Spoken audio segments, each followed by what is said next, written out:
are back. It is everybody's favorite show. Everybody's. But it doesn't matter whatever. It's my favorite show, and that's what matters. It's everybody's favorite show. It's BlackJadedWolf UnCaged, episode 9 of BlackJadedWolf. I know. We're getting double digits soon. Yeah, the next time we do this, we'll be in double digits. That's pretty crazy. And I've not heard anyone say anything bad about the show. If you're thinking about it and putting a comment in bad, just don't do it. Just because you'll look weird, So only nice comments. And there's only one reason why, and it's you. Everyone loves you, and that's great. I love you. That's what matters. But to be honest, it is different content, I believe, than anything else that's out there. And you're like the only one who can do this, right? Because you are a lunatic traveling to shows up and down the East Coast, going to California, going to Dallas. You got shows on the horizon. Even though last time we met, you were like, hey, I'm going to take a break. I might not be. You still went to a show. You still have stories. You still have all kinds of fun stuff. And I mean, that's what makes you perfect for this and makes it a different kind of content. So without anything further, welcome back. I'm happy to have you on. Thank you. It's been a fun week. I enjoyed my off, but not really off, but So, I mean, listen, last we met, we were coming off of the Burbank show, and that's a different kind of show. What shows did you hit in the last 2 weeks? I only did one. This weekend was the White Plains show. So usually this show is in March, but they couldn't find a place for it, so they moved it to February. So that was, the negative about February? It was the Westchester show, right? And traffic was a little slow because there was also a Mohegan show that weekend, Mohegan Sun show, which is not even that far away from each other, basically. So let's talk about that for a second, right? Because we'll talk about the show, but I mean, I've noticed in the coming weeks and months, there's a lot of that. I mean, I know Mint Collective is the end of March. Obviously, we'll talk. So that's March, I think it's like the 29th to the 2nd. And Chantilly's the same weekend. And then on my feed today, something else came up, an autograph show in New Jersey is the same weekend. And it looked like there's some big autograph signers, and stuff, memorabilia stuff, big names too. Well, next week is perfect. And Dallas is my first Dallas next week. And then it's also half my team is going to be in the Philly show. See, look at this. I mean, it's tough because I like to buy, and Philly is a good show for me to buy. But I got to take advantage of when to me, the market is a good buying market if you're looking for some good pieces. So I want to be out there, I mean, heading over to Dallas, I've seen you at the Philly show. You do well there. You have a different kind of table. I'll be at the Philly show. So it'll be good when we do our next episode. It'll be that the week after that, March 9th, 10th, name it. I can even contribute a little bit and talk about the Philly show, which should be fun, and you can talk about Dallas, and we'll have some fun with that. I'm trying to think what else we got. So, but yeah, same show, same weekend, multiple shows. Obviously, I would think kind of different. Obviously, those are different locales, different geography. But for someone like you, this has happened before, and you've gone to the Northeast. This is now you have a Philly show and you have a Dallas show. So talk to me about when you make that decision, splitting your team, which one you're going to go to. Tell me the thought process that goes in there, and then how you came up with your decision. So to me, it's East Coast is a baseball town. So, and that's actually usually March show is like one of my best show in Philly because, baseball is about to start and people are all looking for prospects and stuff like that. So I usually pack a lot of all graded stuff that I've been holding the past 3 months and put it all for retail during the Philly show. West Coast show is heavy still on football and basketball all the time, and some non-sport. For some reason, East Coast is not that heavy in non-sport, but West Coast is pretty heavy on non-sport. So that's what I'll be bringing. I only have one table by myself in Dallas and a couple of friends, but Siobhan and Chewy is going to be doing the Philly show. Nice. So, divide some of you got to learn what type of you've been doing the show, let's say, and learn which show is good, what items is good for certain shows. Philly fans are, and so many Eagles are also signing that weekend. It's like an Eagle show and Philly show. So we're gonna pack with a lot of like Devontae Smith, Eagle stuff hurts. Kids love those things. People that can't afford $150, 200 autograph might be buying a rookie card that you could pay $50 for. Signed already too, but Yep. you just can't meet them basically. Yeah. So that's what we usually pack. They got some for the Sixers Philly. there on the second day of the Philly Yeah, show. I think Steve Carlton's going to be there. I think even Pete yeah, Rose might even be there. I mean, there's some Ken Griffey Senior is going to be there. yeah. So I It's gonna mean, be this. it's gonna be a very heavy show, for signers. Yeah, I mean, it should be fun. I love that stuff, and it's picking up. The weather's getting warmer. Yeah. There's more shows. There's a lot of fun. There's a lot of Tyrese cool stuff. Maxey. Tyrese Tyrese Maxey Maxey. signing. So I I told my team to get a few Devontae Smith and Tyrese Maxey signed for me too. So I'm hoping to meet Maxey. My son is going to be wearing a Maxey jersey. I bought him one, so maybe I'll get him to sign the jersey he's wearing. Right, sign it right on him. Who the heck knows? Mhm. Well, we'll have some fun. That's kind of what it's about, right? I'm looking forward to Mint, obviously on the horizon. It's And very I know, exciting. Yeah. and A lot Dallas. of So Dallas RPAs for you? Or Dallas is football stuff? Are you taking out your Herberts yet, or? uh no, Herbert is so low, but I always take a few to when I go to the West Coast because people are always buying still. Um, I mean, it's really not good to sell football right now because in 3-4 months during nationals, it's gonna go up like 30-40%. Yeah. If you don't need the cash, I suggest hold some of the good football. I mean, some of the liquid stuff like below 500, great, you could always move those. But I'm talking about if you have a couple of NT RPAs, hold them. You're gaining 20-30%. In the long run. So. Right. The cycles. Know the cycles, Yeah, know the shows, where to sell them. exactly. And football, national, everybody's looking for the quarterbacks again. Yep, It's one of those things. exactly. It's gonna be hot So, again. all right. So tell me about the show. Tell me about the show you went to. Tell me about, something that maybe walked up to your table you weren't expecting. Tell me about a deal you made. Tell me, something good, something bad. Good is I bought some. I bought. So two guys I've been buying the past few weeks. I don't share it often, but two Here we go. Trevor It's a wolf Lawrence, bomb, right? Not Woj. Wolf bomb. Boom. Here we Trevor go. Lawrence, and Connor Lawrence. McDavid, basically. So those were the two guys I've been not aggressively looking for, but doesn't mean I'm gonna acquire because I'm trying to pick up some good stuff, basically, not just any Trevor Lawrence. But I pick up a nice rookie auto nameplate patch of McDavid number to 15, 9.5 already. Yeah, so none have sold the past 4 or 5 years, and he just passed I think 105 now in Yeah, score I read the points. 100 points in like 50 something games was like the 10th person to do it that Yeah. early, or the 10th season to do it that early. I mean, impressive stuff. Andrew is starting to watch hockey, and he would say, "Yeah, but he doesn't win." I tell him it's not, it's tough to win. Hockey, yeah, hockey is a little bit different. Hockey it's not just one guy, basically. It needs like a full team and stuff like that. Look at the Rangers.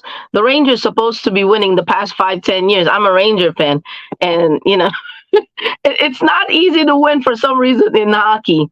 That You was have to have your lines clicking and stuff like that, and big it's name not easy. rental. Big name rental with Kane coming over now, though. Yeah, I mean, he's a free agent, unrestricted at the end of the season. Rangers are just I basically mean, trading for a run. So we'll see what yeah, happens. well, the Rangers didn't really give up much, and I mean, Blackhawks didn't have an option but to trade him, really. Mhm. And in his no trade clause, it's he wants the Rangers only. So he Yeah. got what he wants. The Ranger got what he wants. They want, I mean, and before that, they traded for a good trade too. So they're perfect. They have to win now. If not, at the end of the season, it's gonna be start Switching it all up. over. They're going to lose a lot of these guys, but I mean, Hmm. listen, hockey's fun, so that's cool. That's a big card. I So mean, I that's love the it. And card that I picked up. So if the you're reason looking for why I stuff, guys, the key there is not just Trevor Lawrence and Connor McDavid. Anyone can do that, and and Mhm. and pay attention to what Sharon is talking about. Like, don't walk into the next show and say, okay, BlackJadedWolf's picking up Trevor Lawrence and Connor McDavid. I'm going to go grab him too and grab like a PSA 9 of Connor McDavid's Upper Deck rookie and grab a Pulsar Pink Tiger Stripe Elephant Balls, whatever it is, Trevor Lawrence, that no one's going to want because it's right there. Being selective and picking up a card, especially on the McDavid, that hasn't sold in years, right? Yep. And as he continues to do his thing, that's a card that a McDavid collector, super fan, you name it, is going to be seeking out. And it's a card you Yep. can probably sell for more than what you paid for. So Exactly. And not only that, I also started, missing the card. I sold the card during the show. People know it's my last one. I have 13 of this card before, and now it's my last piece. And people were shocked that I sold it. So I sold my Giannis NT RPA number 299 BGS 9 with a 10 auto. wow. So Saturday, somebody walked up. He's a dealer, and he just said, we never get a deal done with this kid. And then he's like, what do you want for it?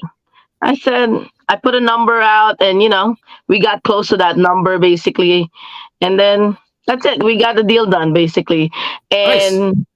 Yeah, and after that, I'm like, I'm missing. I need to buy something, So that's what my investment. I invested part of it. It's okay to sell something big and then invest a part of it back to the hobby, And I think that's healthy for the hobby, and it's good for your soul too. I mean, that's good for the show. I mean, that's Yeah. dealers making deal flow, right? One dealer is buying a card from you, and you in turn are going to wind up getting cards from somebody else using the money that from that deal. I mean, that's pretty good, and it's not something that was expected. A card like that, you'd expect the groundwork for that to be laid in advance. Instead, someone just walking up to your table and making a deal. That's also good. It's a good sign. Yeah. But I feel like the last few weeks that I brought the card, there were more people like asking, because the card has come down significantly. It was 150, 175 before, and then 120, and then 100. So I feel like there are people that's willing to invest if it goes down below 100. And now, because Luka is still above 100, and Giannis have one NBA title and 2 rings. And then reverse. Yeah, I'm your getting MVPs, two MVPs, MVP and 1 ring. and So, one seed right now in the East, and one of yeah, the 5 or 6 teams you could see winning a title this year. So yeah, I mean, so so I get to, it. yeah, to some people, it's still worth the investment, and guy pulled the trigger. I like it. I mean, I definitely like it. That makes sense to me, 100%. Let's see. Well, but because of that, though, a couple of people asking me, "Oh, why are you selling it now?" And it was also asked by the buyer, flat Mhm. out, after we finished the deal, count out the money, and it's like, he said, "I have a question. Don't get offended." He's like, "Why are you selling now? It's low." I said, and I always tell you, Cage, that sometimes life outside of the sports card, matters. Yeah, So you got bills to pay. I just exactly. I close a house. I just bought a house, so I'm like, hey, add for the down payment, and that's it. There you go. I mean, listen, you got to have some place to live. You know what I Mhm. mean? But I mean, so No, I that's think people think that it's Sharon is selling because the market is crashing, so let's bail out now. I don't think it's that. People are just like trying to find different narrative. But so. I mean, important little tidbit there, guys. Not every sale means there's panic and blood in the water, and don't Mhm. overreact to it all. A house is bought, and look at that. You're able to turn a card into the down payment for it, which is Yep, fantastic. exactly. Congratulations. Good Okay. health. I'm sure the house will be fantastic. I'm still waiting for my invitation. Housewarming. I'll bring something. I'll bring something nice. I promise. Bottle of wine or something. But I mean, yes. So guys, don't get it twisted. Not only is it not a panic sell, and oh my god, the market, but keep in mind right before that, you bought back in. You use some of the proceeds to invest in something else. So And more is coming because I'm going to Dallas to buy. So nice. So what are you looking to buy in Dallas? I'm still sticking to those guys. Julio is one guy that I'm looking because I sold a few, but I'm also not as aggressively looking because he's at peak right now. Everything in baseball is at peak, so maybe when When the market goes down a little, usually the first 2 months after the season start, it usually goes back down. So maybe I'll pick up one there. But I'm still buying those three guys that I'm telling you. I mentioned, stuff like that. Trevor Lawrence, has Lawrence stuff come down a little bit to where you're Yeah. buying in now? Okay, so I mean, listen, you've been really good with picking a quarterback to buy in the offseason and then moving some of it, right before the season, maybe hanging on to it and seeing what happens in the beginning of the season. Sounds like Lawrence might be your guy this year, like Hurts was last I year. What have two, about yeah, yeah? I have What two about strategy. One is picking up a guy now that I could sell by camp, and then mhm. picking up a guy during before camp that are sleepers. So that's my Hertz and Tua last year. Yeah, So I it's was like going to there's ask about two Tua. times to make. Yeah. So to me, too, Trevor is more like the hype guy going into the camp, Mhm. And to me, and then after the draft, that's when I analyze what team improved the most and pick probably one of those quarterbacks too. Mhm. All right, so think about this, folks. And then I'll ask a couple of questions. But keep in mind what went into that wasn't just throw a dart at the dartboard. It was, okay, here's my guy who's got some hype. And then I'm not just going to buy someone else now. I'm not picking Desmond Ritter because the Atlanta Falcons just got rid of Marcus Mariota and he's a clear cut. I'm going to watch the draft. I'm going to see what the Falcons do. I didn't go buy Desmond Ritter. What if the Falcons trade up and draft a quarterback? Then no one Yep, wants Desmond Ritter. I didn't just exactly. Mhm. go dump all my money into Kyle Trask for the same reason. The draft's a big deal because even if they don't draft a quarterback that is a complete roadblock, let's see what they do as far as weapons. Let's see if they add a wide receiver. Let's see if they improve the offensive line. Let's see if trades are made. Let's see what Mhm. happens, and then look at the path to success. Then you probably look at the schedule of those players, which is something we both did for Yep, Jalen Hurts exactly. last year in making the investment in Hurts. So a lot that goes into it. It's not just throwing a dart at a dartboard. So important stuff to pay attention to there. I got a question for you. There are people who listen to the show. There are people out there who are listening to this who love your feedback, love getting kind of like an insight into your thought process.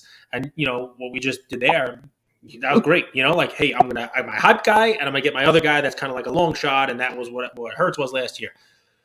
What happens when you make that play on someone like Tua? Because there are going to be people who are listening to this who are right now holding Tua at all varying degrees, varying levels of investment in Tua. How do you think about that investment now? Is he just hold it and hope, or do you cut your losses on someone like Tua? What's your thought process on Tua right now? Um, I have a lot of Tua. I'll be honest with you. My Tua is the same as much as I have Herbert. Mm-hmm. So those are my two heavy guy. I like Tua a lot. It's just that the health is always something we can't predict. Yep. That's one thing I can't predict. It's like, so when it comes to Zion, it's like I bailed early because I Mm-hmm. feel like his structure of his body is just not gonna last. Right. Tua is, I feel like it's not a body, it's not a recurring, it is a recurring injury, but I feel like the league this year is going to make some changes again about protecting, the line and all that stuff. But there is something in my head that's always telling me, you know what, if he's healthy and they announce that he's healthy and he's going to play, during the camp, I will sell some if he takes, a spike. Okay. Sell some and then keep a couple just to like house money. I always tell people. Yep. So to me, I will definitely sell some by camp. All right. Even if it's at a Mhm. slight loss, just to get out and get, lessen your position, or Yeah, and that's part of the game, and maybe reinvest on a new guy again, because there's a lot of new quarterback. But usually during camp, there's not a lot of good product out yet anyway. So don't go crazy buying those things. And if you're planning to invest on Pickett and last year's quarterback, yeah, think twice. be careful. No Brock Purdy. No, so Yeah. listen. I love it. I mean, it's all valuable stuff. It really is. That's football. Basketball. In yesterday's episode, it was a marathon episode, and Andrew, I had his brain in a little bit of a twist. I said that it's very possible that people have gotten ahead of themselves with recent basketball prospects, and really, my thinking started with LaMelo getting injured again. And Yep. if you think about kind of how the basketball products have gone, it was Luca and Trey, and then the next year it was Zion and Ja. Everyone went crazy, and you had these players that are going to be like potential generational talents, Mhm. And then the year after that, LaMelo and Edwards, and it's like which one's going to be the guy? And Edwards is, and then last year at the National, everyone was buying Edwards. Edwards was going to do what Ja did. We're going to get in on him and blah blah blah. Mm-hmm. And then because of that, now you have it's almost like expected every year. Yep. Scotty Barnes, he's going to be awesome, and Evan Mobley, and you have all this money being spent. And I basically was like, look, all the guys I just named, think about injuries. LaMelo, I think there's a ceiling on LaMelo. He can't stay healthy. You know what I mean? Look, this was a freak non-contact thing, and he's great, but I think you're seeing the best you're going to see out of someone like LaMelo. Edwards doesn't seem like the guy who's going to shoot at the end of the game. It doesn't seem to really want the ball. Is that scary to someone like you? Zion can't stay on the court. He might not even play this year. Ja, I think, has taken a step backwards this year from where he was last year in the MVP contention. Trey is uninvestable.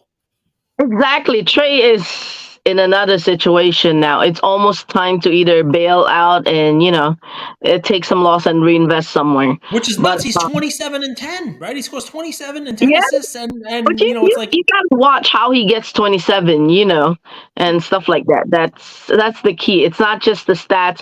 I always tell people I read a lot of stat sheets at night, but you also, and then to really focus, now you got to watch some of the highlights end game. Because a guy that's getting 27 and chucking up 30 shots is not a good 27. Yeah. So to me, you got to think about it. And he could be shut down so badly sometimes, how they get embarrassed, and stuff like that. Yeah. To me, Ja is a different situation. It's not that he's getting shut down. It's more like he has good players around him that could score 10 to 15 to 20 points. So it has to be spread around, and I don't think he's nicked up this year, but it's more like he's taking a backseat. Oh, we're the next Golden State. We have teams where 8 deep, 10 deep. I think it's getting in their head instead of, so he's not as aggressive also. So because of that, his stats is going to drop. And same with Luka. I love that they got Kyrie, but you could see at the end of the game, it's like last night, Kyrie took the shot. He missed. But the night before, Luka, every end of game situation is getting questioned now. Because before, when it was only Luka, he hit it, he missed it, it's Luka, Luka, exactly. Yeah, but now you have Kyrie. Oh, Luka should have taken it, and then the other day, Luka shouldn't have taken that because Kyrie was hot in the fourth quarter.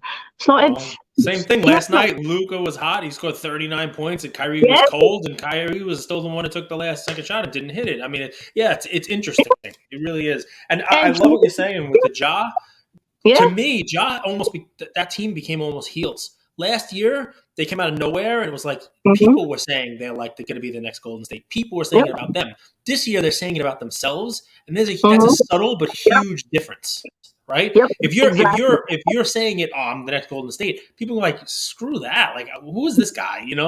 When they were out of nowhere, people were rooting for them. Now people, I feel, are rooting against them. They talk too much. You got to lead with action. And Ja, to me, went a little crazy this year and, fell for the Draymond hype, and stuff like that. So we'll see. He said he's better than Jordan. For me, right, is you see how much people are paying for Jalen Green and Josh Giddey and these guys. And I have always thought that the reason why was those numbers are based on, okay, well, if Luka is this, you even said it yourself, like, all right, well, Giannis is this. Luka is still this much. You know what I mean? Well, if Luka's that, well, then, okay, a step down, Ja will be this. Okay, a step down, LaMelo will be this. But Trey was this. Now Trey's going to be uninvestable. Luka, all of a sudden, there's some chinks in the armor here, and he was the 6th seed. What happens if they fall to the play-in with this Kyrie experiment not working out so well, and, another coach calling him out, and, I mean, just crazy stuff. Yeah. Does the Luka and the Ja and the Zion, which were the high water marks, and that everybody was basing, okay, well, if this is a $100,000 card, well, it's not that crazy to spend 15 on Scotty Barnes. Does it have a trickle-down effect on everything? I think it does. It does. It definitely does. I mean, actually, Scotty Barnes used to be 15. Now they're at 5K. There's a lot of 5K guys, and that's the reason why the hobbies also, the shows are hot right now, because now people don't mind spending 5,000 on Maxi RPA, Jalen Green RPA, all those guys with below $10,000 because they have star potential. Maybe not now, but maybe in a couple of years from now. So to me, it's like buying a Donovan Mitchell for 10K. Actually, I think it's a great investment, for a national treasure because Giannis, Luca, I know people are like, oh, he's not in that category. But Tatum is 70, 80, 90, whatever. Why is Donovan only 10K? He's leading his team. So to me, the rationale, obviously it doesn't matter, but I think it should be a $20,000 card. And at the end of the day, if they go deep in the playoff, it will be. So there are people that's taking advantage of that in shows right now because, people are getting smarter. I mean, Scotty Barnes should be $5,000. Tyrese Maxey, who's not a starter, should be 5,000. But right now, they're still like 5 to 8,000. So it's like, People but like I him. think yeah, people like him, and he's not starting, but I think he's in a good role coming off the bench. He's ending the game. He's playing. He's taking big shots, and to me, so that's why you gotta watch the game. To me, Yeah. when you're investing, not just watch the Gotta sheet. watch the games. Well, you gotta watch the games. That's what Andrew always says. But now he's watching hockey. All right. So looking forward, we talked about the Dallas show. We talked about that. What you're gonna bring and all the other fun stuff to there. Any kind of concern splitting up your team with part of it going to Philly and part of it going to Dallas? What goes into that mindset there? Oh, a lot of nervousness on my side because I feel like selling is easy for me. I actually would rather price it and let my team sell them, but buying is so important for me. But I feel like I have to be in Dallas, because if I'm buying in Dallas and trading big cards, I can't let my team decide on, oh, am I trading a $50,000 card for this junks, or Right. trade down. So, but Philly is such a good buying show for me. That's why I actually like hesitated for a little bit. But it's the first time I'm doing it. We'll see, but I'm a little nervous about it because March show is a great show in Philly. So Yeah. I mean, I'm looking forward to it. I'll make sure that your team is behaving. I well, mean, make sure it gives Andrew a chance to buy a lot more cards if I'm not there. yeah, Jordan Poole.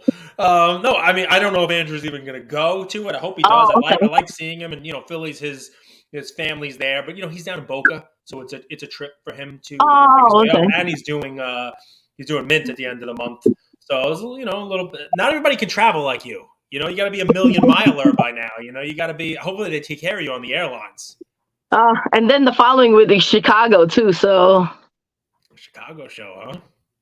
and So then the the following week, following week, I was gonna do Del Mar, but I decided not to do that. So I just have a whatnot event that weekend. so you Stay have home and do whatnot. we have Philly coming up. This coming week is nothing, right? You got anything this week here? It's like No, March. this weekend, no, no. Good, you're Mm. allowed. I'm giving you the week off. You're allowed. You can take a weekend off. You're allowed, no problem. So, I mean, listen, a lot of fun stuff coming up. I'm excited about the shows. You obviously made a big sale. You've started to reinvest your money. We've talked about the quarterback stuff. I'll ask you, just because there may be no one in the industry more respected than you. We've had a lot of news come out. A lot of Topps Industry Summit was there. I didn't get invited. I don't know how you get invited, or if you just buy a ticket and go. I don't know what the rules are for that. I guess I should just. You usually get invited or you get sponsored by like a distributor. So Mm. usually I don't go to that event because I'm not really a breaker or a store. So this is more like people that buy directly from Tops and stuff like that. Is So Jeff Wilson a breaker or a store? Which one would you say? Because I saw his content. He was there. an influencer. Oh, so I mean, great. I'm glad he was there. Otherwise, I wouldn't have known anything that was going on. So everything I found out. So a couple things. What do you think about some of the announcements coming out of there? I'll give you a couple. We can do like almost rapid fire. It sounds like Uh-huh. they're cutting some of the lower level releases, like Clearly Authentic, which was like They had like a clear Acetate. one auto acetate kind of card. They had like a vintage one, and they had like Yep. active players. And get rid of that. I think they're getting rid of like Topps opening day. They're getting rid of some I would call them undesirables. What do you think about that? It's good. I like that because a lot of those are just filler that I know a lot of people complain because they never holds value and stuff like that. So, but I always, I'm always thinking, are they going to create more? Because based on some of the new releases right now with the Cosmic, Tops Gilded, so I'm not sure they're really taking a step back. They're saying they're creating better product. So they're not. So to me, they're not really taking they're taking the worst product, which is clearly and stuff like that, but also creating newer product that they're saying it's great product. So the market is hot for those. So I'm not sure they're really taking some off, but I think they're actually adding more. Okay, so one more. I think they were called like frozen serial numbers. The serial number 0 of 1 and like -1 of 1. Like, you hear that? You're probably not well thought out. But what's your first impression when you hear that? When I heard that, when Jeff said that, I thought it was April Fool's Day. Yeah. I was like, March is Fool's this Day. April Fool's? Because I thought it was only March 1st, but it doesn't make sense to me. So I don't know. I have to see it because now are we gonna go backward the other way? Like how far are we gonna? I don't understand it. Negative jersey number. You know what I mean? Like -8. Yeah. So now we have 2 jersey number, one positive, one negative. Exactly. I don't know. It's gonna be very confusing. Yeah. That's probably one of the ones that I can't. I'm kind of blown. I don't understand. Head scratcher, right? That was Yes. definitely a head scratcher on that one, right? So, and so we had that. Topps Industry Summit came out, right? Obviously, we have Fanatics. Michael Rubin did his interview and said, he's going to do a lot for sports cards. I'm excited. Are you excited for 2023 in the hobby? Are you nervous? Tell me about, like where your head is at, because people love to hear from you. You sell a card and people are like, oh, she's selling. So, people want to know. 2023 is a good start, like based on what people are coming, older people, true collector are coming back into the hobby because they could afford it again. But it also means they're worth less. That's why they're coming back, But I mean, and they are the new people gonna stay, and stuff like that. So those are some of the hesitation. I know some guys finance guy, they're my customer that came in during the pandemic that are all gone, So they're back in investing other stuff. So I don't know. I'm optimistic, but I'm also, let's just say, wait and see till the half of this, let's say June, July, because right now it's, the traffic is there, shows are healthy. It's just a little bit too much, in my opinion.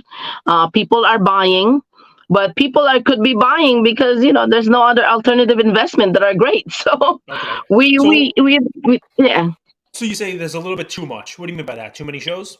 Too many shows, definitely. It's like 3 shows, like the Mint weekend, there's 3-4 shows. And they're not small shows. They're like big shows. The Jersey show is crazy. Herbert is signing, and all the guys that you could think of, Montana, everybody's signing on that show. And then Mint, I would like Mint to promote more, not just like the core people that will go.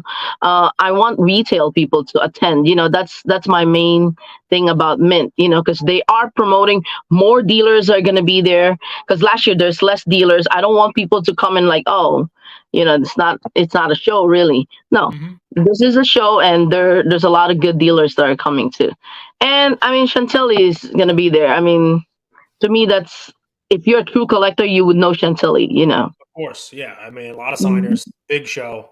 But yeah, I mean, and you're right. People should know Mint is a show. It's a retail show. All it's way more, but there is a retail show. There's deals to be had there. PSA is grading on site, it looks like. Yeah. You know what I mean? That So alone, that alone usually bring a significant amount of retail people, because instead of mailing, you're afraid to mail your stuff perfect time, and they have this promo going on at that time.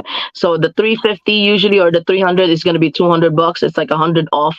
Why not? You don't have to mail it. That's a good price, you know. yeah, So yeah.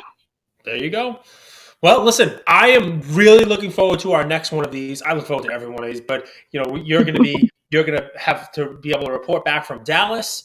We're going to hear how your team did in Philly. I'll tell everyone about what I bought in Philly, what I did in Philly. It's probably going to be a whole bunch of Pokemon because I got my son with me, so that's going to be fun. And we'll figure it out from there. And then we got Yeah. the road to Mint, right, with the lead up to Mint, and you had other shows in the middle of that too. So it's going to be a lot of fun. It's really picking up steam. I love hearing from you because it sounds like physical shows are healthy. It sounds like there's deals being made, big cards, small cards. And for anybody doing a show, take some of what Sharon says here in our shows, the heart. She is setting up differently for every show. She's preparing differently for every show. Think about bringing baseball to the ones in the Northeast as opposed to bringing football and basketball to the shows that are out west. Think about not putting out your football cards now and selling them because you're basically losing out on the 20% jump that's going to happen between now and national. There's a lot of good stuff that goes into these things. And, sometimes you don't see this when you're sitting at home and you're just on eBay and Instagram and that kind of stuff. It's, so I Yep. thank you for sharing, your experience at the shows with us. No Can't wait problem. to talk to you again. Thanks, everybody. Bye. With nearly 40 years as the most trusted resource for collectors, dating back to the first Beckett magazine in 1984, Beckett has been the brand that bridges generations of the hobby. We're happy to be partnering with Beckett and look forward to keeping you all updated on the big things happening at the company in 2023. Beckett. It's the name you know and the name you can trust.